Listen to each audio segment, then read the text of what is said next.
Keep thinking to myself, like, this is not the world-class facility that our teachers deserve. It's not the world-class facilities that your kids deserve to be in.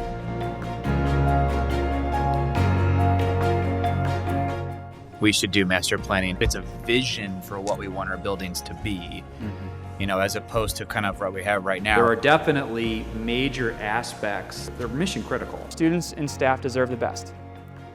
I think it's really important that we talk about that, even when we don't have it, so we're always striving for it. As we look into the future of this district and community, we start right here at Lincoln Middle School.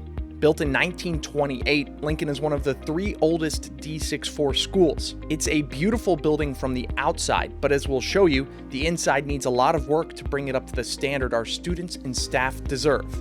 Protect our buildings, protect our children, preserve our future. Those 3 things have been central to our conversations as we've reworked our master facilities plan. Recently, our school board approved the sale of $10 million of bonds to start renovating spaces that will house a self-contained autism program and a new program for students who require emotional support. While this is a great first step, the building needs so much more for safety, security, and to create more energy-sufficient spaces that are also fiscally responsible and prioritize students' health. As you walk through Lincoln, you'll notice that the classroom doors are falling apart. Redoing all the classroom doors and frames across the district will cost around $2.5 million. Besides some doors being 90 years old, what else is wrong with them? Well, they should be easy to lock in case of an emergency, but these you need to take out a key and walk outside of the room to lock it. The lunchroom can be crazy, especially on Wednesdays when an entire grade is eating down there at once. Besides being too small, there are safety concerns because the cafeteria is located in the basement, and the lack of entries and exits could be an issue if there were ever a fire or other emergency. In each classroom, there are these univents against the windows. They serve as heating and cooling for each room. They are loud and cause distractions to learning, and they constantly break, costing taxpayers tens of thousands of dollars in repairs. During a recent 15-month stretch, 43 HVAC service calls were made to Lincoln, which cost $119,516 for a system that will continue to deteriorate. Removing these would require replumbing and redoing Lincoln's entire HVAC system.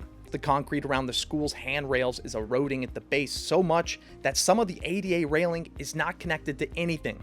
Here's another example of the infrastructure being obsolete.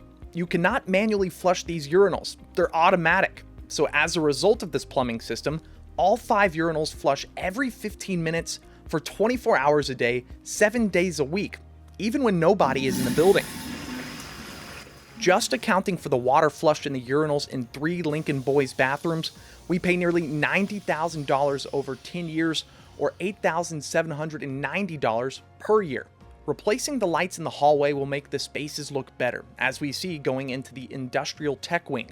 There's also an energy and cost savings benefit if we replace the current lights with LED lights. Just looking at Lincoln, new LED lights and other electrical upgrades will equal a cost savings of $185,000 over 10 years. Winslow Hall is Lincoln's basement auditorium, and there is no shortage of foundation issues along the wall. At times, if you touch the wall, water rubs off onto your hand. In another part of the building, there's some space for storage in the basement, but right next to the things staff are trying to save is standing water.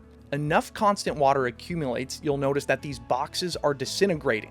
At its current state, this part of the basement is essentially unusable. When you step into the locker room, you can't miss lockers littered with X's on the front. All of these lockers either don't lock or are unusable.